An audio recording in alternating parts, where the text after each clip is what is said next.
నమస్తే. ఈరోజు మనము 10వ తరగతిలో మొట్టమొదటి పాఠమైనటువంటి బరస్తే బాధలు నేర్చుకుందాము. బరస్తే బాధలు అనేటటువంటి పాఠము గేయపరమైనటువంటి పాఠము, అంటే పాడదగినదిగా ఉంటుంది. దీనికి రచయిత సుమిత్రానందన్ పంత్ గారు. ఈయన హిందీకి ప్రసిద్ధమైనటువంటి కవి. విద్యార్థులను పద్యం వైపు ఆకర్షించడానికి ఇక్కడ ఒక పద్యం ఇవ్వడం జరిగింది. దాని యొక్క భావం తెలుసుకుంటే దాని కింద ఉన్నటువంటి ప్రశ్నలకు ఈజీగా ఆన్సర్ ఇవ్వగలుగుతారు. పద్యం యొక్క భావము వినండి శ్రద్ధగా. క్యా గాతి హో కిసే బులాతి బతలా దో కోయల్ రాణి ప్యాసి ధరతి देखो मांगती हो क्या मेघों से पानी. ఓ కోకిల రాణి, ఏం పాడుతున్నావు? ఎవరిని పిలుస్తున్నావు?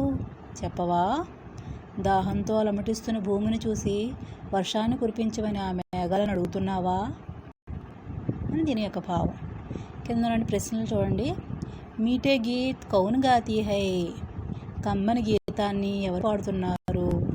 దీనికి ఆన్సర్ ఏంటి? కోయల్. మీఠే గీత్ కోయల్ గాతీ హై, కమ్మని గీతాన్ని కోకిల పాడుతున్నది. ప్యాసీ ధరతి పాని కిససే మాంగతీ హై, దాహంతో ఉన్న భూమి ఎవరిని నీరు అడుగుతుంది? ప్యాసీ ధరతి పాని మేఘోం సే మాంగతీ హై, దాహంతో ఉన్న భూమి మేఘాలను నీరు అడుగుతుంది. బాదల్ ప్రకృతికి శోభ బడాతే హై కైసే, మేఘాలు ప్రకృతి అందాన్ని ఎలా పెంచుతాయి? నీలే ఆసమన్ మే జబ్ కాలే కాలే బాదల్ ఛా జాతే హై తో ఉస్కి శోభ దేఖ్నే లాయక్ హోతీ హై.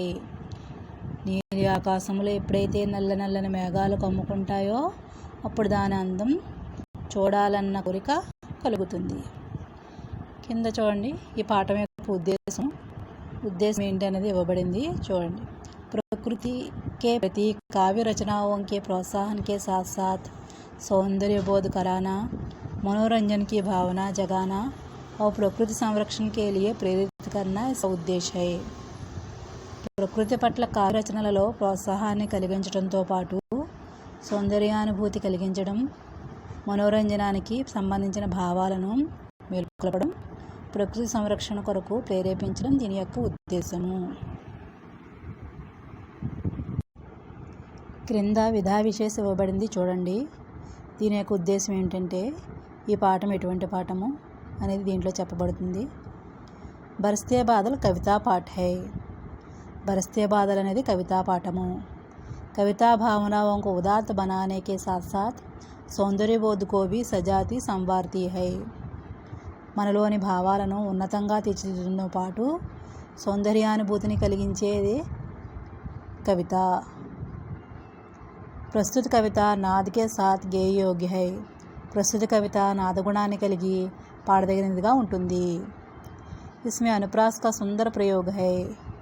దీనిలో అనుప్రాస అలంకారాన్ని చాలా అందంగా ప్రయోగించారు. ఇక్కడ కవి పరిచయం ఇవ్వబడింది. దీని యొక్క అర్థం తెలుసుకోండి.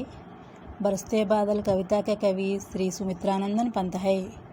బరస్తే బాదల్ అనే కవితను శ్రీ సుమిత్రానందన్ పంత్ గారు రచించారు. వే ప్రకృతి చిత్రణ మే బేజోడ్ కవి మానే జాతే హై. వారు ప్రకృతి వర్ణనలో సాటిలేని కవి. ఉన్కా జన్మ सन 1900 में अल्मोड़ा जिले के कौसानी गांव में हुआ. వారు క్రీస్తు శకం 1900లో ఆల్మోడా జిల్లాకు చెందిన కౌసానీ గ్రామంలో జన్మించారు. 7 वर्ष की उम्र में ही स्कूल में काव्य पाठ के लिए पुरस्कृत किए गए थे. 7 ఏళ్ల వయసులో ఆయనకు కవితా వాచనంలో బహుమతులు చాలా లభించాయి. साहित्य लेखन के लिए इन्हें साहित्य अकादमी, सोवियत रूस और चिदंबरा काव्य के लिए ज्ञानपीठ पुरस्कार दिया गया. వీరికి సాహిత్యానికి సాహిత్య అకాడమీ, సోవియట్ రష్యా, చిదంబర కావ్యానికి అయితే జ్ఞానపీఠ అవార్డులు వచ్చాయి. ఇన్కి ప్రముఖ రచనయే. ఈయన యొక్క ప్రముఖమైన రచనలు ఏమిటంటే వీణ, గ్రంథి, పల్లవ్, గుంజన్, యుగాంత్, గ్రామ్య, స్వర్ణ కిరణ్, కలా ఔర్ బూఢా చాంద్ తదా చిదంబర. ఇవన్నీ ఈయన యొక్క రచనలు. ఇన్కా నిధన్ సన్ 1977 మే హువా. ఈయన 1977లో మరణించారు.